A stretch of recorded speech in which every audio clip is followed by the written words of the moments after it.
Captain Marcus Thornfield had served the crown for 15 years, but nothing could have prepared him for what he would witness on that fog-laden October night. As the palace clock struck midnight, a shadow moved through the corridors where no shadow should be. What began as a routine security check would uncover a conspiracy that reached the highest echelons of the royal court, threatening not just priceless treasures, but the very foundation of the monarchy itself. In the world of crowns and ceremonies, sometimes the greatest enemies were the most elegant masks. The autumn mist clung to Ravenscroft Palace like a shroud, its ancient stones seeming to whisper secrets that had been buried for centuries. Captain Marcus Thornfield adjusted his uniform collar against the evening chill as he made his rounds through the East Wing. The palace had been his domain for 15 years, every corridor memorized, every creak of the old floors familiar to his trained ear. Tonight felt different, though he couldn't quite place why. The recent passing of Queen Victoria Adelheid had cast the entire kingdom into mourning. Her son, King Edmund VII, had ascended to the throne just 3 weeks prior, and the palace buzzed with the subtle tensions that always accompanied such transitions. Lady Catherine Ravencrest, the king's stepmother and widow of the late queen's brother, had been particularly vocal about her concerns regarding the security of the royal treasures during this tumultuous period. Marcus paused at the intersection of 2 hallways, his keen eyes scanning the shadows. The gas lamps cast dancing patterns on the wallpaper, creating an almost hypnotic effect. He had always prided himself on his attention to detail, a quality that had earned him rapid promotion through the ranks of the Royal Guard. His colleagues often joked that he could spot a displaced dust mote from 50 paces, but Marcus knew that in his line of work, such vigilance could mean the difference between life and death.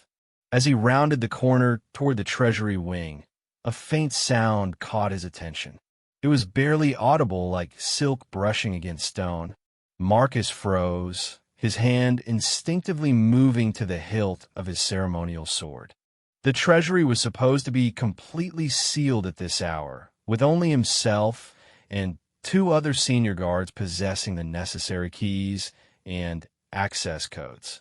The sound came again, followed by what appeared to be a thin beam of light emanating from beneath the heavy oak door of the royal jewelry chamber. Marcus felt his pulse quicken.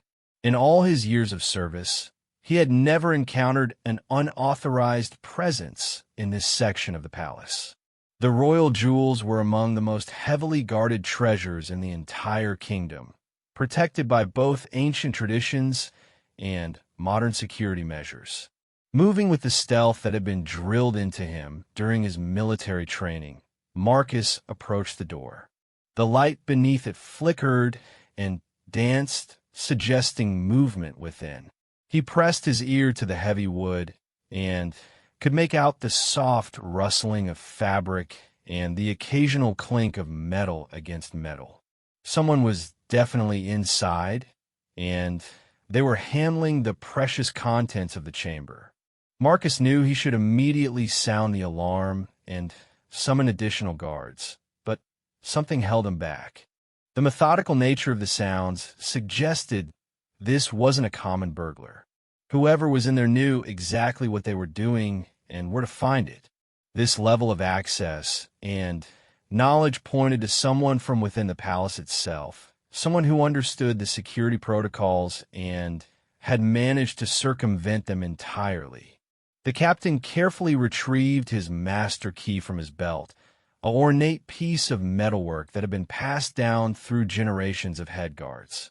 As he slowly turned it in the lock, he held his breath, praying that the ancient mechanism wouldn't betray his presence with its characteristic groan. Fortune smiled upon him as the lock disengaged silently, allowing him to ease the door open just enough to peer inside. What he saw nearly caused him to gasp aloud. Lady Catherine Ravencrest stood before the central display case, her elegant evening gown replaced by a practical dark dress more suitable for clandestine activities. In her gloved hands, she held the Sapphire of Storms, a legendary gem that had been part of the crown jewels for over 3 centuries. The precious stone seemed to glow with an inner fire in the lamplight, its deep blue facets catching and reflecting the flame like captured starlight. But Lady Catherine was not alone. Standing beside her was Lord Reginald Blackthorne, the king's chief financial advisor, and a man Marcus had never particularly trusted. Blackthorne held an open leather satchel, and Marcus could see that it already contained several other pieces from the royal collection. The two conspirators moved with practiced efficiency, clearly having planned this operation down to the smallest detail. Marcus watched in stunned silence as Lady Catherine carefully wrapped the sapphire in black velvet before placing it in the satchel. The casual manner in which she handled such a priceless artifact spoke to a shocking disregard for both its historical significance and its value to the crown. This wasn't mere theft. It was a betrayal of the highest order perpetrated by someone who had been entrusted with the very protection of these treasures.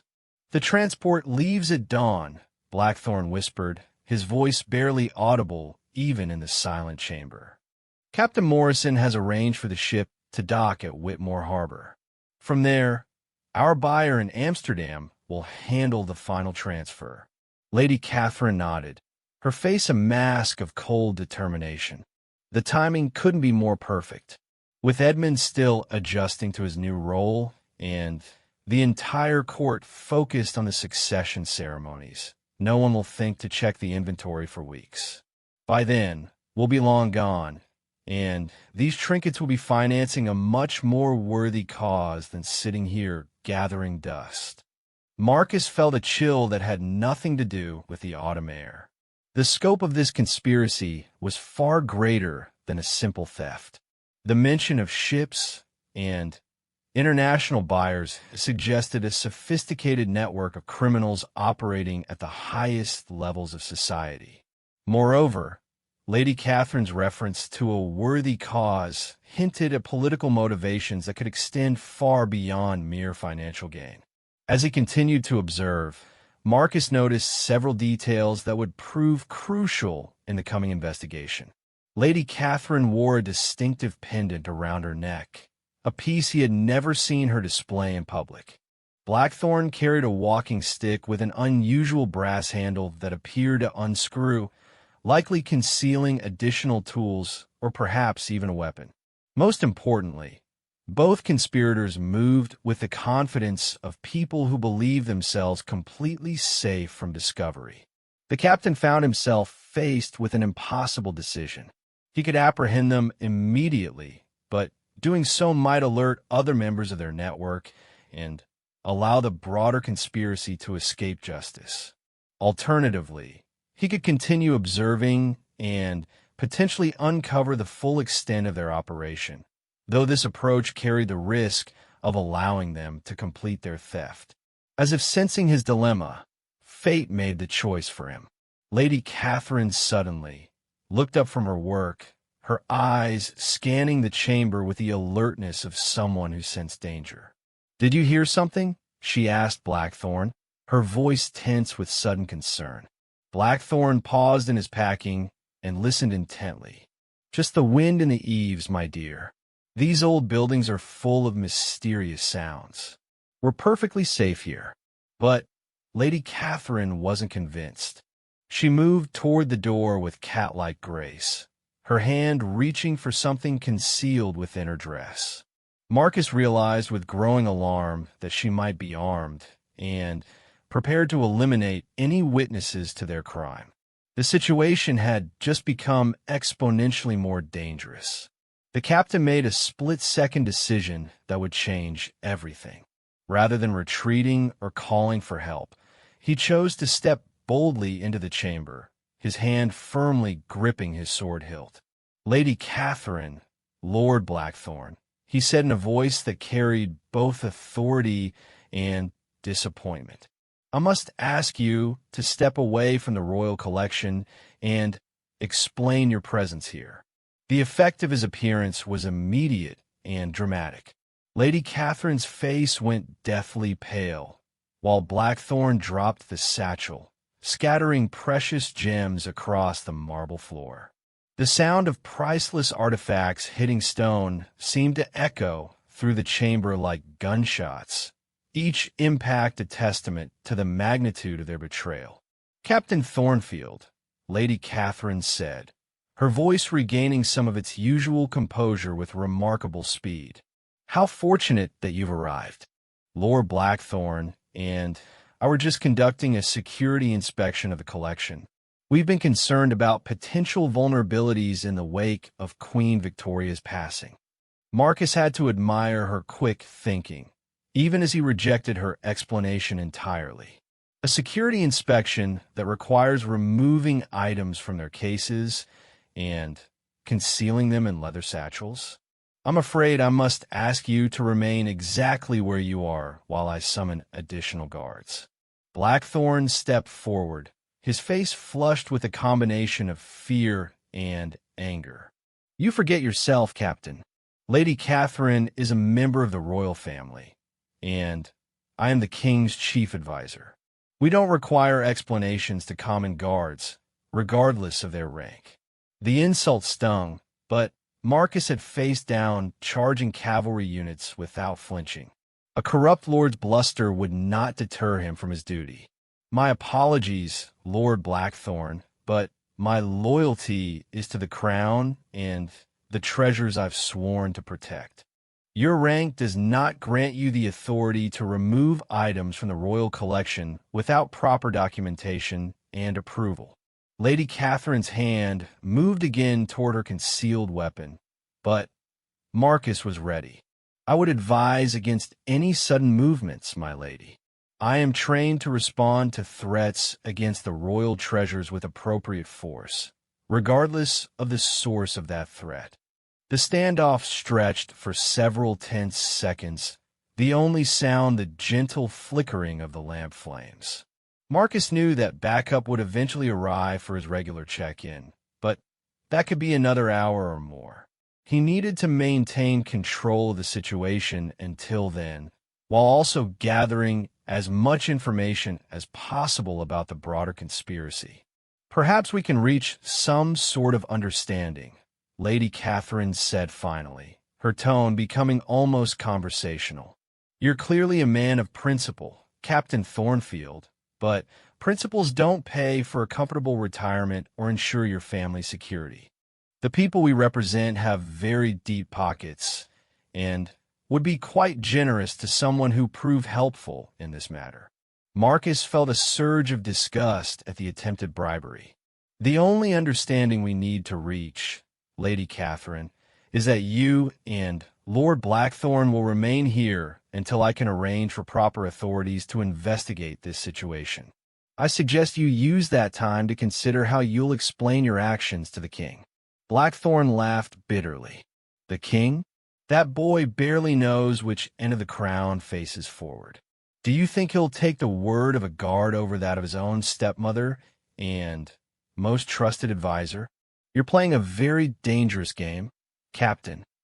The threat was clear, but Marcus had expected no less. Powerful people didn't submit to exposure without fighting back with every weapon at their disposal. "Perhaps," he replied calmly, "but it's the only game worth playing for someone who serves the crown with honor." As the night wore on, Marcus found himself drawn into an increasingly complex web of revelations about corruption, international conspiracies, and the true loyalties of people he had trusted implicitly. The simple discovery of two thieves had opened a door to secrets that would shake the very foundations of the kingdom, and Captain Marcus Thornfield was about to find himself at the center of a storm that would test everything he believed about duty, honor, and the price of truth.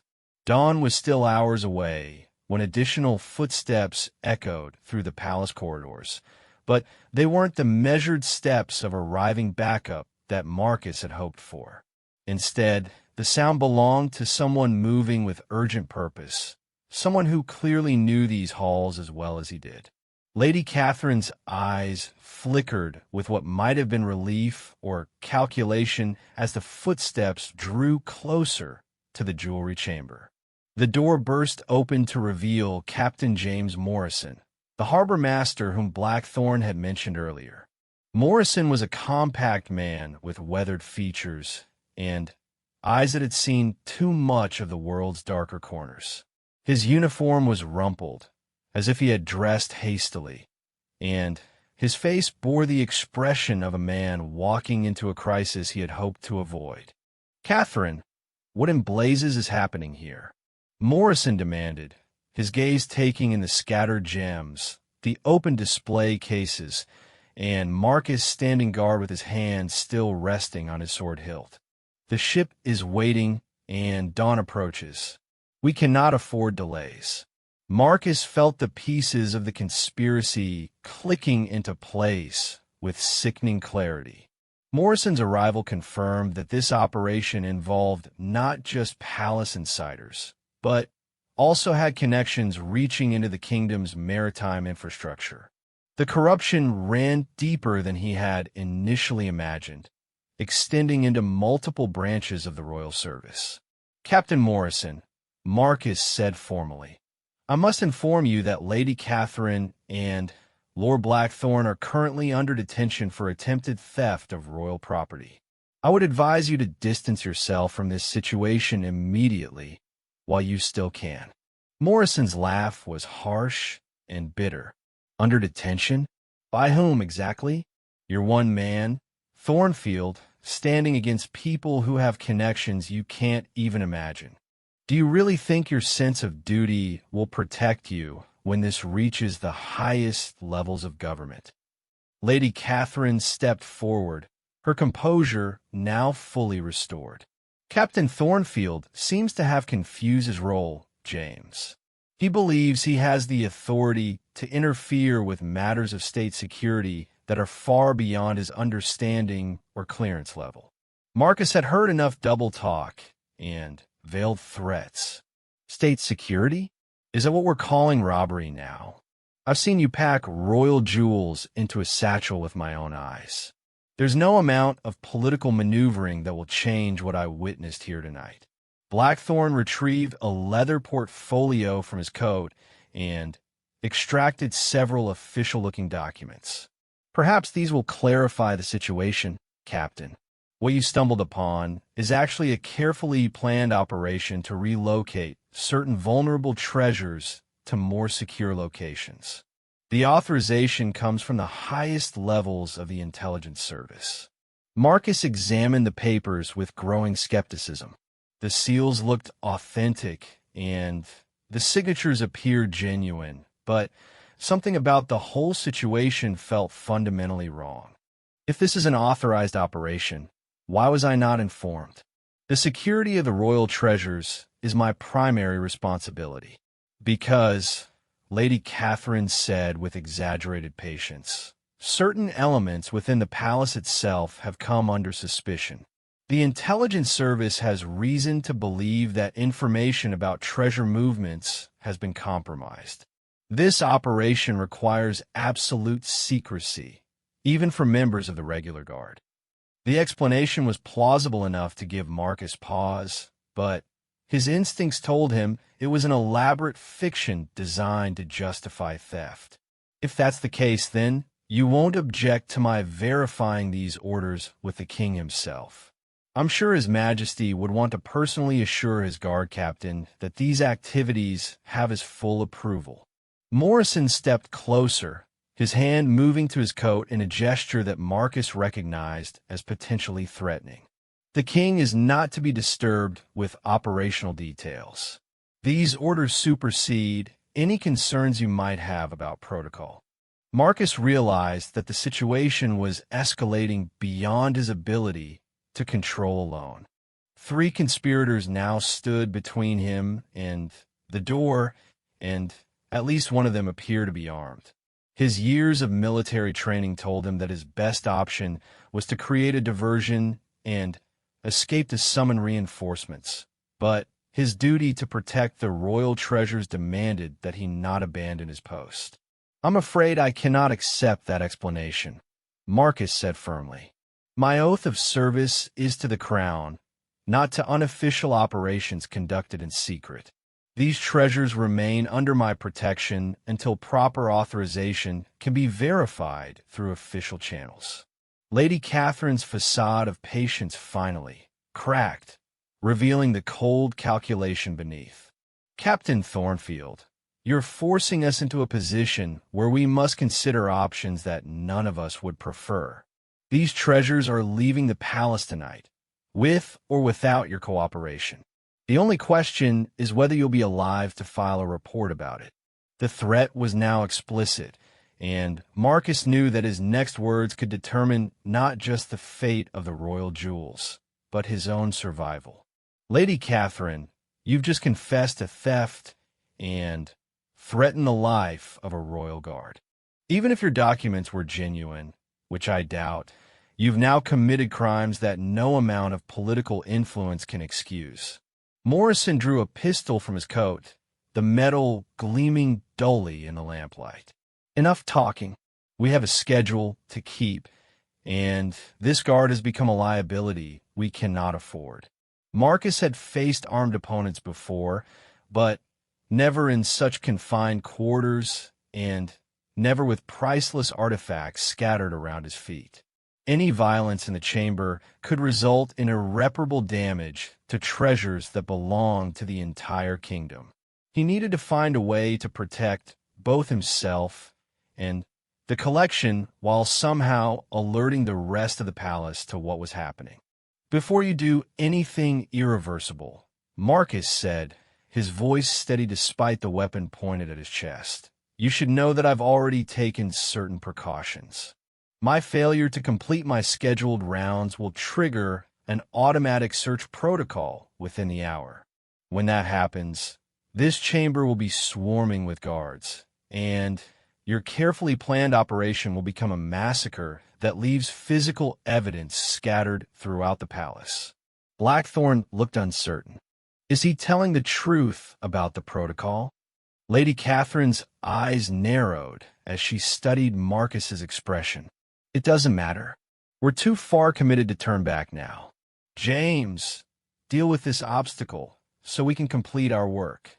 Morrison raised his pistol, but Marcus was already moving. Years of combat training took over as he threw himself sideways, grabbing the nearest display case to use as cover while simultaneously kicking over the oil lamp. The chamber plunged into darkness just as the pistol discharged, the bullet ricocheting off stone somewhere behind where Marcus had been standing. In the darkness that followed, chaos erupted. Lady Catherine screamed as someone stumbled into her, while Blackthorn cursed as he tried to locate the scattered gems by touch. Morrison fumbled for a second lamp or perhaps additional ammunition, his heavy breathing easily audible in the confined space. Marcus used his intimate knowledge of the chamber's layout to his advantage, moving silently toward the door while the conspirators flailed about in the darkness. He could hear Morrison muttering about matches and spare oil, which meant the captain still planned to complete the theft despite the complications. The sound of metal on stone suggested that someone was systematically gathering the scattered jewels, working by touch alone. "Find him," Lady Catherine hissed. "We cannot afford to let him escape," and raised the alarm. Marcus had almost reached the door when his foot caught one of the displaced gems, sending it skittering across the marble floor. The sound might as well have been a beacon in the darkness. Morrison's pistol discharged again, this time much closer to Marcus's position, the muzzle flash briefly illuminating the chamber and revealing the conspirators' positions. Using the momentary light to his advantage, Marcus lunged for the door, but Blackthorn had anticipated his move. The Lord's walking stick caught Marcus across the shoulders, sending him stumbling into the doorframe. Pain shot through his back, but Adrenaline kept him moving as he grappled with the lock mechanism.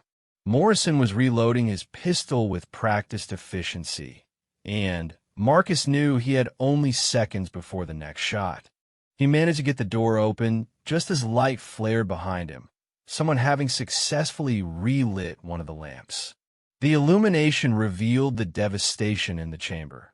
Display cases overturned, precious gems scattered across the floor, and 3 very dangerous criminals who now viewed him as a mortal enemy. Marcus plunged into the corridor, his military training guiding him toward the nearest guard station while his mind raced with the implications of what he had discovered. This wasn't just theft. It was a carefully orchestrated operation that involved multiple levels of the kingdom's infrastructure. The mention of international buyers and ships suggested connections to foreign powers that could represent a threat to national security itself. Behind him, he could hear the conspirators arguing about whether to pursue him or complete their original mission. Morrison's voice carried clearly through the stone corridors. Let him run. By the time he finds help, we'll be gone with enough treasure to finance the next phase of our operation. The words sent a chill through Marcus that had nothing to do with the autumn air. There was a next phase to this conspiracy, something that went beyond simple theft and touched on larger political objectives. As he ran through the palace corridors, shouting for the guard and trying to process everything he had witnessed, Captain Marcus Thornfield began to understand that he had stumbled into something far more dangerous than a midnight robbery. The sound of breaking glass from the direction of the jewelry chamber told him that the conspirators were continuing their work even as he raised the alarm. Time was running out, both for the royal treasures and for any chance of unraveling the full scope of the plot that threatened not just the crown jewels, but potentially the stability of the kingdom itself. Guards began emerging from their posts, responding to Marcus's urgent calls, but he wondered if it would be enough to stop criminals who had demonstrated such thorough preparation and such complete disregard for the laws they had sworn to uphold. The night was far from over, and the most dangerous phase of the confrontation was yet to come. The palace erupted into controlled chaos as Marcus's alarm brought dozens of guards streaming from their posts throughout the sprawling complex. Lieutenant Charles Henley, Marcus's most trusted subordinate, arrived first, still fastening his uniform jacket as he ran. "Sir, what's the situation?" Henley asked, his sharp eyes taking in Marcus's disheveled appearance and the urgency written across his captain's face. "Theft in progress at the jewelry chamber," Marcus replied tersely. 3 suspects, at least 1 armed. Lady Catherine Ravencrest, Lord Blackthorn, and Captain Morrison from the Harbor Authority. They're part of an organized conspiracy with international connections. Henley's expression shifted from concern to shock. "Lady Catherine? Sir, are you certain?" "The implications of accusing a member of the royal family. I know exactly what I saw, Lieutenant." Marcus cut him off. "They were packing crown jewels into travel cases. There's a ship waiting at Whitmore Harbor to transport the stolen goods to buyers in Amsterdam. This goes far beyond simple theft." As more guard arrived, Marcus quickly organized them into teams. "Henley, take 6 men and secure the jewelry chamber. Be prepared for armed resistance. But remember that priceless artifacts are scattered throughout the room. Davies, get 4 men to the harbor immediately. Find out what ships are scheduled to depart at dawn, and detain them all if necessary." Sergeant William Davies, a grizzled veteran with 20 years of service, saluted smartly. "What about civilian casualties, sir? If there are innocent passengers aboard these vessels?" Marcus considered the question briefly. "Use your judgment, but remember that we're dealing with criminals who have threatened to commit murder to protect their operation. The safety of the kingdom's treasures and its citizens takes precedence over convenience. As the teams dispersed to their assignments, Marcus found himself facing a dilemma that went beyond immediate tactical concerns. The involvement of Lady Catherine meant that this conspiracy reached into the heart of the royal family itself. Any investigation would necessarily implicate people with the power to destroy careers and perhaps lives. The documents that Blackthorn had produced might be forgeries, but they could also represent genuine authorization from elements within the government that operated beyond normal oversight. Lieutenant Henley's voice crackled through the speaking tube that connected various parts of the palace.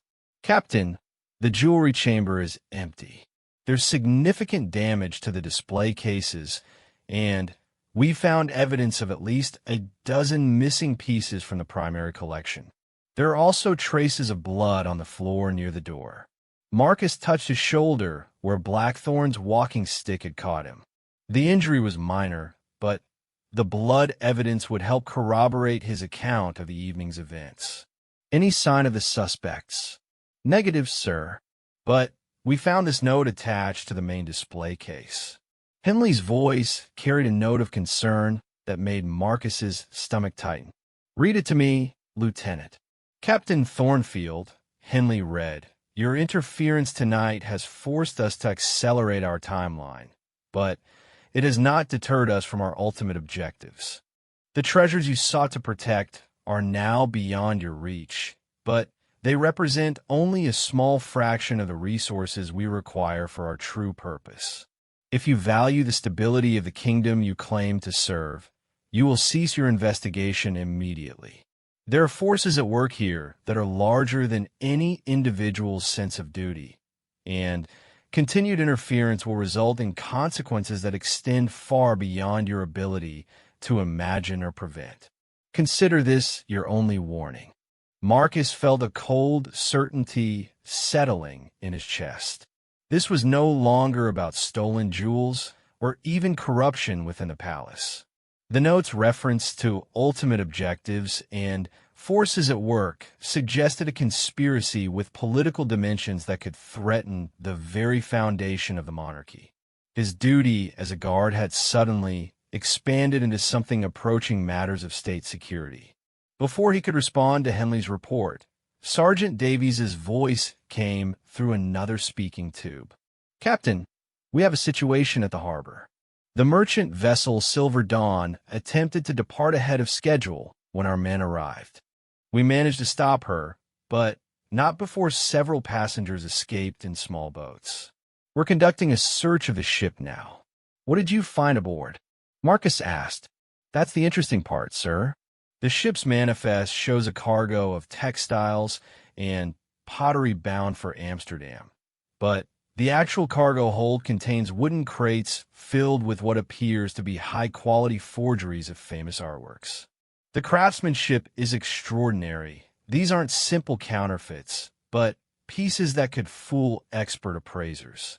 Marcus's mind raced as he processed this information. The stolen crown jewels were probably already aboard one of the boats that had escaped, but the discovery of sophisticated art forgeries suggested that the conspiracy involved a complex network of criminals operating at an international level. This wasn't just about stealing royal treasures. It was about replacing them with forgeries so perfect that the theft might have gone undetected for years. "Davies, I need you to interview the remaining passengers and crew. Find out everything you can about the escaped individuals and their intended destinations. Also, secure those forgeries as evidence. If they were planning to replace stolen items with counterfeits, there may be more switching operations planned." The implications were staggering. If the conspirators had been systematically replacing genuine royal treasures with forgeries over an extended period, then the kingdom's entire collection could be compromised. The stolen jewels from tonight might represent only the most recent phase of an operation that had been ongoing for months or even years. Marcus decided that the situation had escalated beyond his authority as captain of the guard.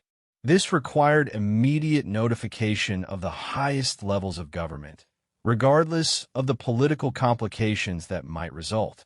He dispatched a messenger to inform the king's personal secretary of the night's events, while simultaneously sending word to the kingdom's chief of intelligence.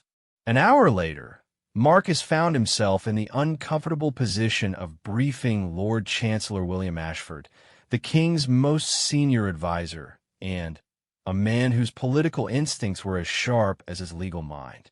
Ashford listened to the report with the impassive expression of someone accustomed to receiving disturbing news, but Marcus could see the calculations running behind his eyes.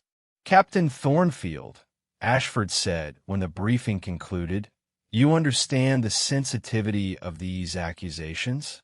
Lady Catherine is not merely a member of the royal family.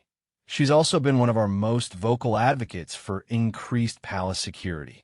Lord Blackthorn manages the Crown's financial affairs and has access to information that could affect the kingdom's economic stability."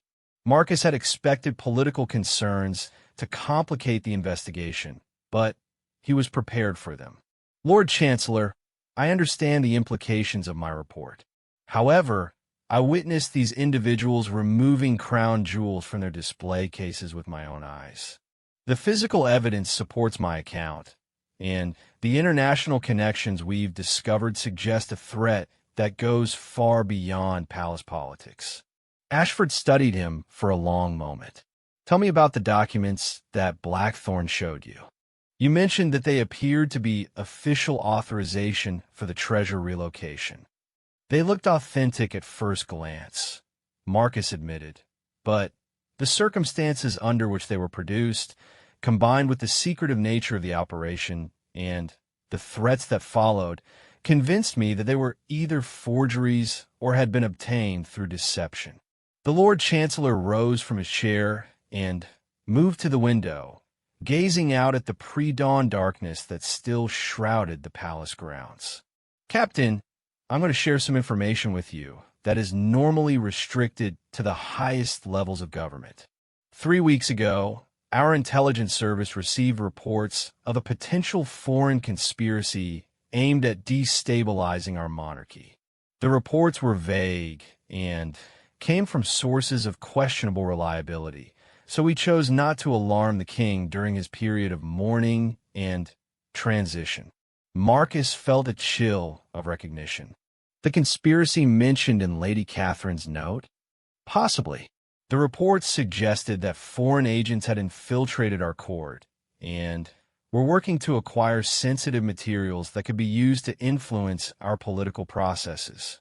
We had no specific information about methods or targets, but the theft of crown jewels would certainly provide the kind of resources that could finance a much larger operation. The conversation was interrupted by Lieutenant Henley's urgent arrival. "Captain, Lord Chancellor, we've received word from our contacts in Amsterdam. A ship matching the description of one of the vessels that escaped from Whitmore Harbor was spotted entering Amsterdam's main port approximately 6 hours ago. Local authorities have been alerted, but they report that several passengers disembarked immediately upon arrival and disappeared into the city." Ashford turned from the window, his expression grim. "This confirms our worst fears. The stolen treasures are now beyond our immediate reach, and the conspirators have successfully established themselves in a foreign country where our authority is limited." Marcus had been thinking about the broader implications of the night's events. "Lord Chancellor, I believe we're looking at this from the wrong perspective. The theft of the crown jewels may have been successful, but the conspirators' primary objective appears to be much larger. The note they left suggested that the treasures were only a small fraction of the resources they require. We should be focusing on preventing their next operation, not just recovering what they've already stolen." Ashford nodded slowly. "An interesting point, Captain. What do you propose?" "I recommend a comprehensive security review of all royal properties and assets. If they've been systematically replacing genuine items with forgeries, then we need to determine the full extent of the compromise. Additionally, we should investigate the backgrounds of all personnel with access to sensitive areas of the palace, particularly anyone with connections to foreign countries or unusual financial circumstances. The investigation that followed would consume weeks and ultimately reveal a conspiracy that reached far beyond anything Marcus had initially imagined. The theft of the crown jewels had been merely the opening move in an elaborate plot involving foreign agents, corrupt officials, and a network of criminals that extended across multiple countries. Lady Catherine, Lord Blackthorne, and Captain Morrison were eventually identified as key figures in an organization seeking to destabilize European monarchies through a combination of theft, forgery, and political manipulation. Marcus's vigilance on that foggy October night had prevented what could have been a catastrophic compromise of the kingdom's security. The stolen jewels were eventually recovered through diplomatic negotiations and international police cooperation, but the broader conspiracy required months of investigation to fully unravel. In the end, Captain Marcus Thornfield's unwavering dedication to duty had saved not just priceless treasures, but potentially the stability of the monarchy itself. His actions that night earned him promotion to Chief of Palace Security and recognition as one of the kingdom's most trusted guardians. The lesson learned was clear. In the world of royal courts and international intrigue, vigilance and integrity remain the most valuable treasures of all. The conspiracy had been exposed, the criminals brought to justice, and the crown jewels restored to their rightful place. But Marcus knew that other threats would eventually emerge, and when they did, he would be ready to face them with the same unwavering commitment to duty that had guided him through that dangerous autumn night when shadows moved where they shouldn't, and loyalty was tested in the halls of power.